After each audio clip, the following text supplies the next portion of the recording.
Paul Morphy, Jose Raul Capablanca, Garry Kasparov. When were the best chess players in history at their most dominant? We might have the answers for you in social channel chatter.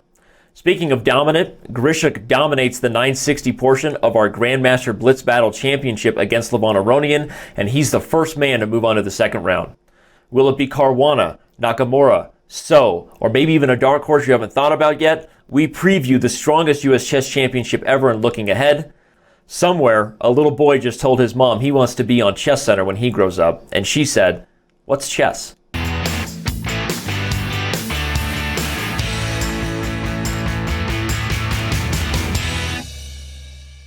Well, Danny, the surprise of the week this week, actually it's the surprise of the year, or the surprise of my life, is that Levon-Aronian says he's never played a bullet game before online.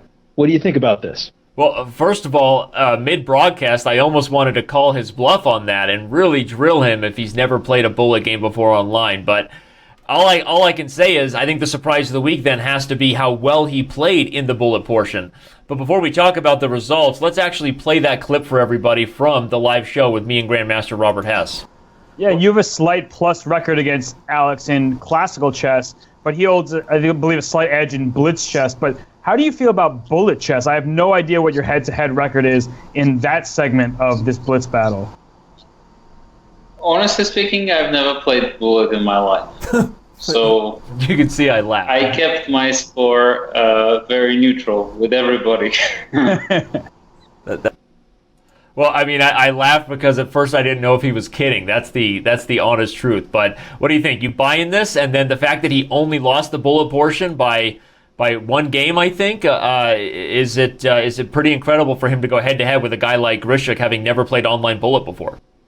I totally buy this. I don't look deeply into the crystal ball. I don't look behind the curtain. I'm going to take Levon-Aronian at his word, and if he had trained bullet chess, I think he would have won that inning. Well, no one will ever know, but either way, he shocked the world with that statement. Chess news aficionado. I guess that's something we can call you from time to time, Peter. What are the major breaking chess stories hitting the press this week? Hi, Danny. Yeah, well, the first, of course, which I need to mention is our very own Grandmaster Blitz Battle, which started this week with the first round, and two former 2800 Grandmasters participated. It was a match between Levon-Aronian and Alexander Grischuk on the Chess.com server. It took 3 hours with games of 5 minutes plus 2 seconds, 3 minutes plus 2 seconds, and bullet chess. And 3 hours of epic chess, actually.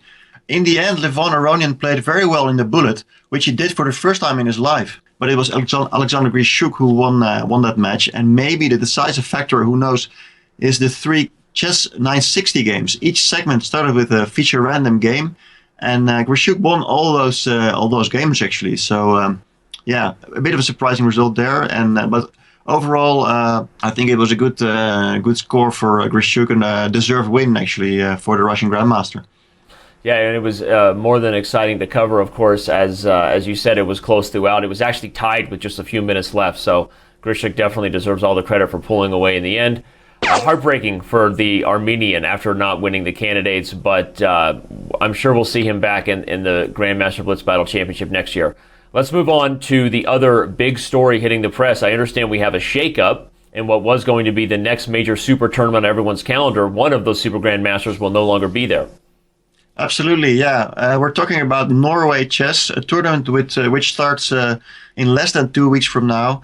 And this week the news was that Sergei Karyakin, the winner of the candidates tournament, has withdrawn from the Norway Chess. Surprising move, of course. He is quoted saying that he's both preparing already for Magnus Carlsen, but also being tired. And a quick reaction from the organizers in a press release. They said that, they are very disappointed, of course, and they said that it was disrespectful to them from Karyakin. And at the same time, they are still in touch with him and the Russian Chess Federation, hoping that he changes his mind. But today I actually spoke with Karyakin's manager on the phone, and he confirmed to me that it is actually a final decision for Karyakin. The player has already booked a holiday to the seaside with his wife. He will be in touch with his coaches via Skype, so maybe he will be doing some chess. But I think he will mostly be doing some relaxation, some he must be tired, and he will just relax there, and then he will play chess again in May for our next tournament. And what was the reaction of course, his future, the person he'll challenge in November, Magnus Carlsen? Yeah, that was funny. Magnus tweeted that he thought he avoided a clash with his competitor Jon Ludwig Hammer at the tournament, suggesting that Hammer will be the substitute for Karyakin. But also funny was that Hammer quickly responded on Twitter that he preferred another qualifier tournament, a qualifier tournament where he actually finished second himself. Maybe Hammer's getting a little more used to his career on TV covering Magnus rather than playing against his countrymen. But if you want to talk about disrespect, Karyakin was not invited to Norway Chess last year after winning the inaugural event, right? The first ever one. So maybe there's a little bit more controversy and rivalry building between Karyakin and Carlsen than people know about. And maybe it gets us all even more hyped up for November. So I'm all for it. And Peter, I'm all for all the coverage you bring us at chess.com/news. Thank you for all you do, and we'll see you next week. All right, see you next week. Of course, the biggest event in the chess world and entire chess universe, unless they play on Mars, and that is yet to be discovered, was the first round of the Grandmaster Blitz Battle Championship with Grischuk taking on Aronian. But we're going to focus on one of the most instructive moments of that entire match, something that Robert and I didn't even really find until we prepared for this show and reviewed all the brilliance that took place on the board. Bobby, please explain to everybody why Grischuk's move here was not only the most accurate approach, but really instructive for all levels of chess players to take away. Absolutely, Dan. And here in the position, Grischuk is up 2 pawns, which seems like an insurmountable edge, but it's actually quite tricky. The king on d5 is very active, the a4 pawn is a little bit loose. And here, the tempting move is rook to c3, attacking the pawn on g3. But this would be the incorrect decision because after rook takes a4, and if you take on g3, I take on d6, and actually this should be a theoretically drawn ending. So instead, Grischuk took the correct approach in starting position with rook c5 check, allowing white to take the pawn on d6, and then rook to a5. When you have a passed pawn, you generally want your rook behind it. As we see as the game continued, the white king had to run over to the queen side, while the black king got active on the king side. And finally, when white regained that pawn, it was too little too late, because the white kingside pawns were too vulnerable, and black scooped up the remaining pawn, and with it, achieved a winning position. Yeah, amazing that this position was actually defended so well by Aronian. For those who didn't see the match live, he was much worse for a long time. But even with that stellar defense, Grischuk's rook-ending technique was something to make every Russian schoolboy proud. And as you can see here, with this king cut off, you really don't have any drawing chances in rook endings if your king isn't at least within the vicinity of getting in front of your enemy's passed pawn. That's just textbook stuff. And Grischuk eventually shows that that's the case by pushing g4, and Levon throws in the towel. That was just a super interesting moment to show that I think in a blitz game of myself, I would have played the rook c3 move you talked about, Robert, in panic, trying to get as many pawns as I could for the pawns I was losing. But he calmly knows exactly where his rook needs to be. Dvoretsky is happily sitting in his big, overly comfortable office chair watching that rook endgame. And with it, Grischuk really set the tone for the match, jumping out to a 2-0 lead. And we'll be back to see what else happened in this battle in our Blunder of the Week. Paul Morphy at 26.76. Sean, you buying this? No, and you see him going all the way up to 27.85 there.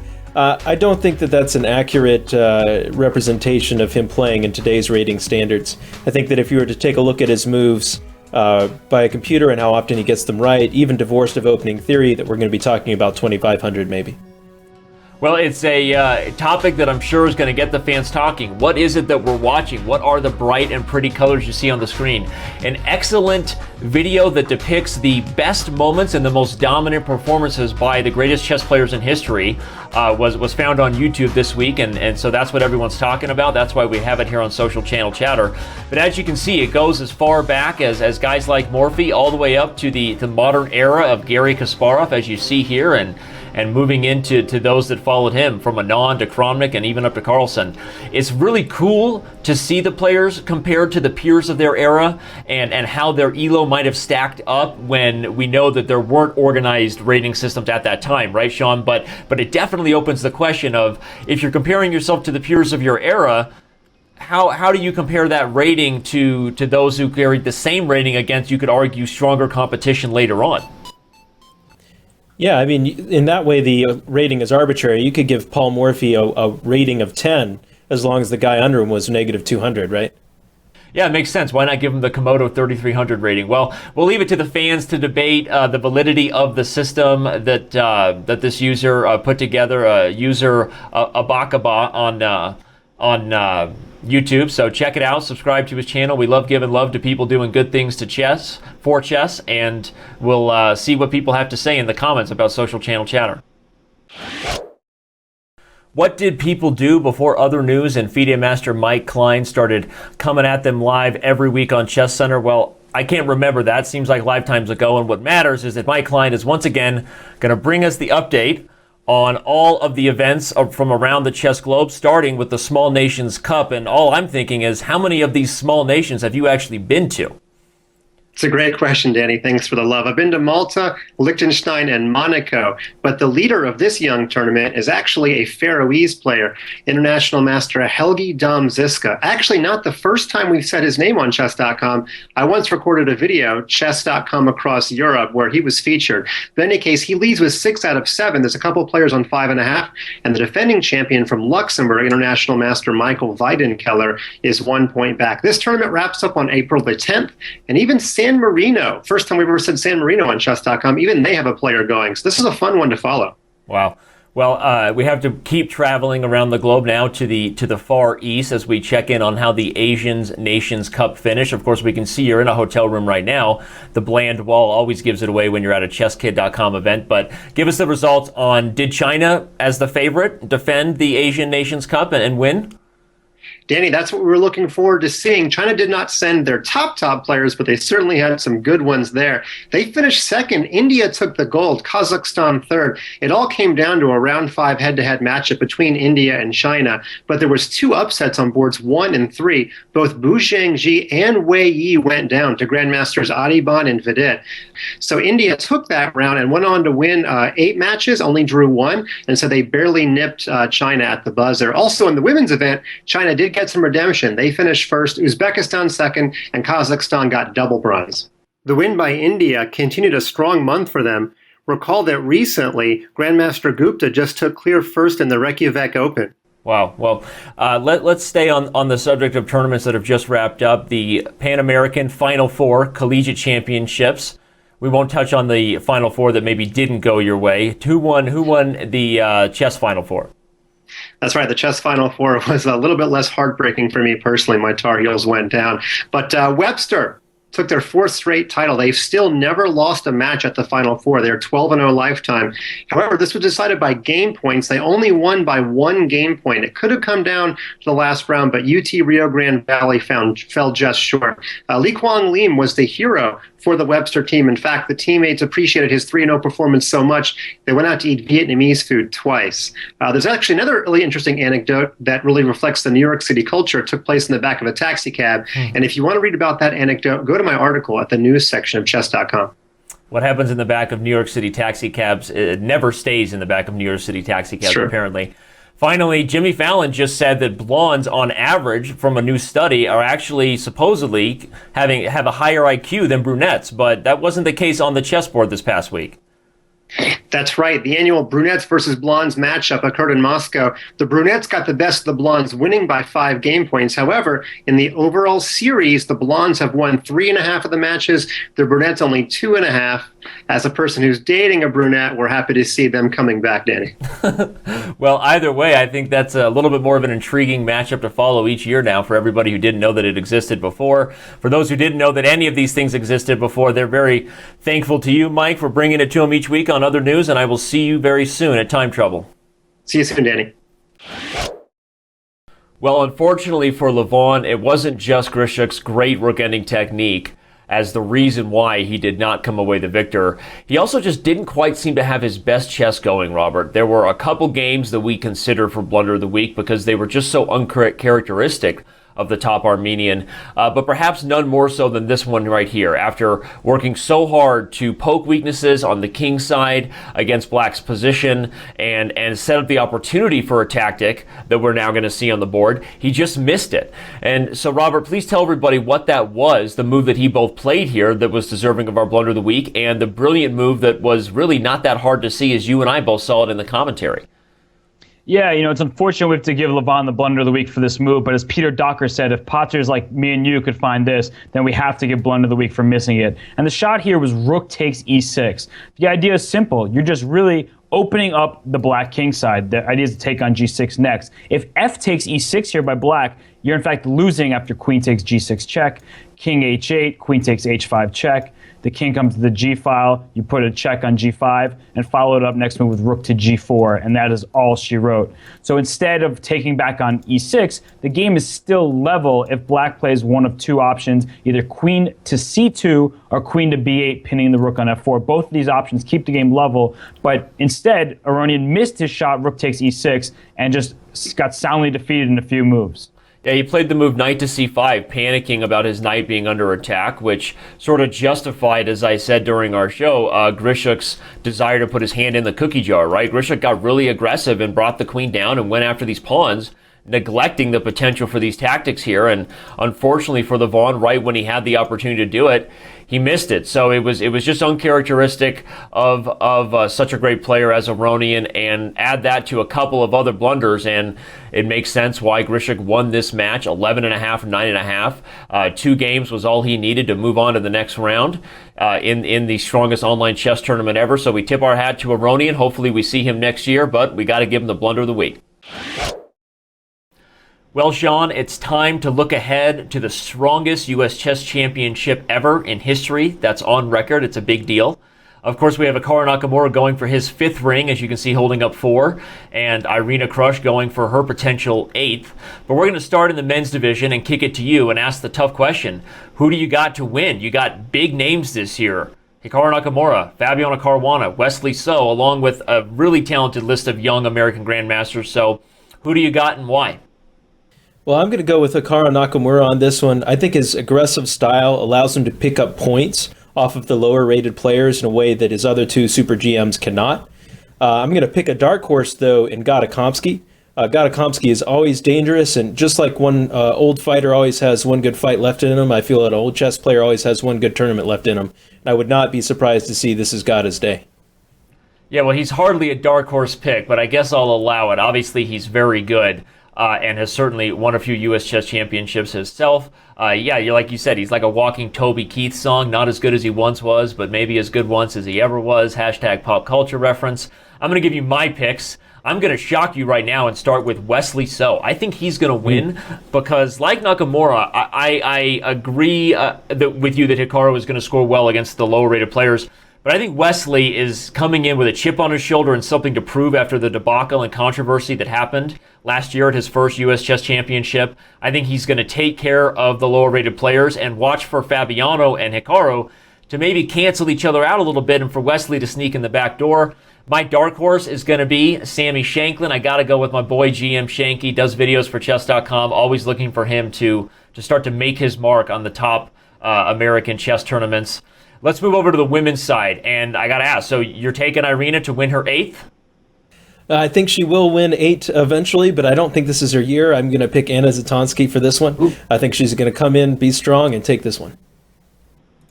That's a big pick, Anna Zatonsky. Obviously, I think she's actually the highest rated, so she's a favorite. I'm going to stick with Irina, though. I think it's kind of silly not to take her. She's just playing the most consistent chess of any woman in the country, and has proven that she always rises to the occasion. But who's your dark horse for the ladies' division? Well, dark horse is a little tough. I think I'm going to go with Nazi because she did so well last year, just a breakout performance, and I'd like to see her come back and do another one. I think you've also got Alyssa Melahina is always dangerous as well. There's a ton of good dark horse picks in there. Well, I'm going to name 2 as well. I think Tatev Abrahamyan has been close. I think she's been as close as any of the other women in the field besides Anna Zatonsky and Irina. And then I'm going to go with the youngest player in the field, Carissa Yip, does things for ChessKid.com. She's a star. She's awesome. She's adorable. Look for her to get some big scalps And I think they may not be feeling that she's so adorable at the end of the tournament. So let's let the fans let us know in the comments, who do you have winning this year's U.S. Chess Championships, both men's and women? Check out the coverage at uschesschamps.com. We will not have live coverage at chess.com/TV. We will have highlight shows, though, recapping all the action and bringing it together as we've become to be known for. And, of course, we'll be covering here on ChessCenter next week and let you know just how wrong Sean was with his predictions. Well, as much as we'd all like ChessCenter to go on forever, there is a Scholastic chess tournament in Portland with a whole bunch of kids who have a dream of meeting Fun Master Mike from ChessKid.com. So we got to let Mike get back to his duties of analyzing ChessKid games. And I got a big question, though. Will Tata Steel's sale of their UK division affect in any way their sponsorship of everyone's favorite Super GM tournament to start the year? In a word, Danny, no. A press director for Tata Steel confirmed it, and I assume that means they'll have two groups, which is the new normal. Betting just went live for the World Championship. If you bet $100 on Magnus, you get $30 in profit if he wins. So that same $100 gets you 270 big ones if the underdog wins. Where's your money going, Danny? As much as that sounds like a really exciting payout to bet on Sergey, I'm probably going to go with the safe bet. I'm not really the gambling type. Now, another documentary is being made about another legendary chess player. Do you think the director is going to get the life and times of Mikhail Tal depicted correctly? Haven't seen it yet, but the director was quoted as saying that Mikhail's life was like a train that rushes, sweeps over you, and then crashes into 1,000 pieces. I'd say that's pretty accurate. Sounds right. Yeah, a much shorter documentary was just produced about Levon Aronian's girlfriend, Ariane Kaoli. She speaks 10 languages. She loves Levon very much. We also found out she's producing a newspaper in Yerevan in a language that she doesn't speak. Is she the smartest person in chess? Editing a newspaper in a language you don't speak, let alone a language that's not native to you, is just completely mind-blowing. Find me a smarter person in the chess world, and I might have to call you a liar. Speaking of lying, FIDE Master Mike Klein wrote a report on April 1st that was read around the world that FIDE would rotate the World Championship matches around New York. You fooled a Romanian journalist so well, he talked about you as writing maybe his favorite April Fool's piece of all time. Mike, is that a badge or a trophy you're going to put on your mantle? You should tell the truth. This is the one day of the year I don't, but it does prove the maxim. Always get two sources. Finally, Danny, this just came across our desk. The Grand Chess Tour has announced their participants for 2016. They got 9 of the 10 world's best, but they did not get Magnus. How's that going to affect your enthusiasm? Well, it's funny. You don't always think it will until you see everybody on paper, and it's a lot like having a golf tournament in the late 90s without Tiger Woods. As impressive as that lineup is, when you don't have that one Norwegian name at the top, it does make you a little less excited about the event, if we're honest. And honestly, I'm heartbroken to see you go, buddy, but happy you're going to go analyze some kids' games and have some fun, and we will see you next week. Fun Master Mike is out.